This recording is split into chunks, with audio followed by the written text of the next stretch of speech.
النهاردة هعمل معاكم الكيكة الترند اللي كانت قلبة الدنيا. هي كانت الترند كان من رمضان، بس انا بصراحة حبيت ان انا اعملها.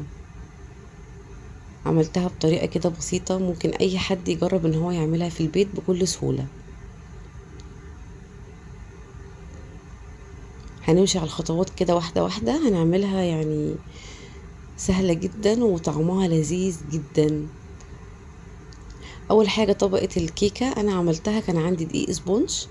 عملت دقيق سبونج لو ربع كيلو هيعمل صينية كبيرة. هبتدي ان انا افرغ الكيكة على قد الصينية اللي انا هعمل فيها. ولو عايزاني اكتب لك مقادير كيك شوكولاتة سهل جدا في البيت برضو هكتبهولك. قطعت الكيكة على قد الصينية اللي هحط فيها وقسمتها نصين عشان اخلي عندي يعني في مساحة ان انا احط طبقات اللي انا هحطها من فوق.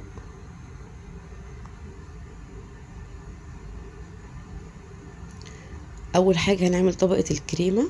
انا كان عندي كريمة يعني كريمة لباني اللي هي البودر، وهحط عليها الكوباية، هحط عليها كوباية لبن ساقعة.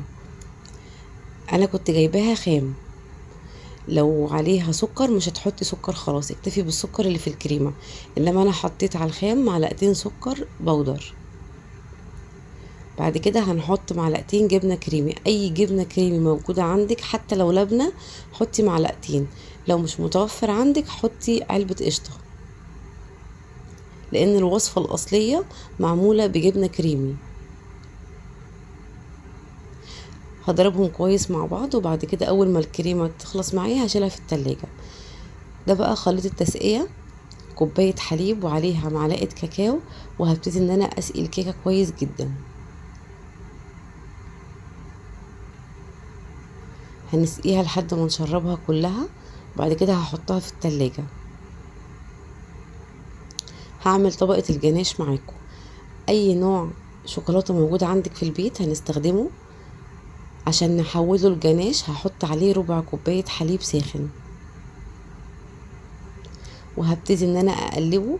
حتى لو عندك شوكولاتة مطبخ اللي هي المكعبات هنحط برضو، هنسيحها الاول ونحط عليها ربع كوباية حليب سخن. هتتحول معايا على طول لجناش. الجناش ده اللي هو بيبقى يعني الخليط سائل وبيجمد تاني لما بيخش التلاجة، بس لازم نحوله الخليط سائل عشان نعرف نحطه فوق اي طبقات كيك. هنا كنت خلاص خلصت الجناش وخليته على جنب، والكيكه طلعتها من التلاجة وابتديت ان انا احط طبقه الكريمه الاول.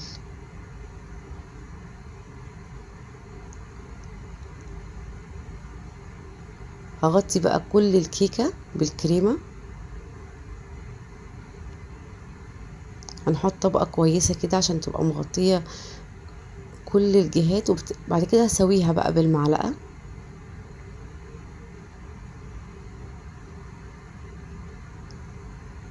بعد ما اخلص الخطوه دي بحطها في التلاجة شويه، وبعد كده بنزل بقى بطبقه الجناش، ويكون قوام الجناش كده، لا اتقل ولا اخف.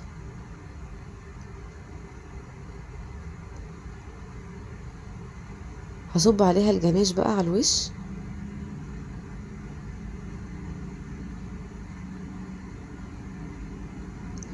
مش هستخدم هنا بقى خالص اي معلقه ولا اي حاجه. هبتدي ان انا اخلي الجناش ينزل في كل حته، هميل الطبق يمين شمال كده لحد ما اسوي كل الجهات.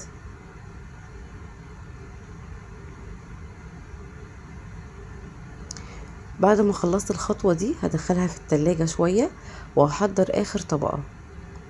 هجيب النوع ده من الكورن فليكس، موجود في اي سوبر ماركت هجيبه. والوصفة الأصلية بيحط عليه جناش تاني وبيحط كاكاو. بصراحة حبيت ان انا اقلل شوية نسبة السكر فيها، حطيت بس على الكورن فليكس ده معلقة كبيرة من الكاكاو. وهنخلهم بعد ما اخلص، وهبتدي ان انا ارصه على الوش كله. بجد يا جماعة الطبقة دي نقلت الكيك لمكان تاني خالص، خلت الكيك طعمه تحفة. سهلة جدا وبسيطة، وممكن تعمليها في البيت، وطريقتها يعني سهلة قوي. جربوها بالطريقة دي وان شاء الله تعجبكم، واشوفكم تاني على خير في فيديو قريب، وباي باي.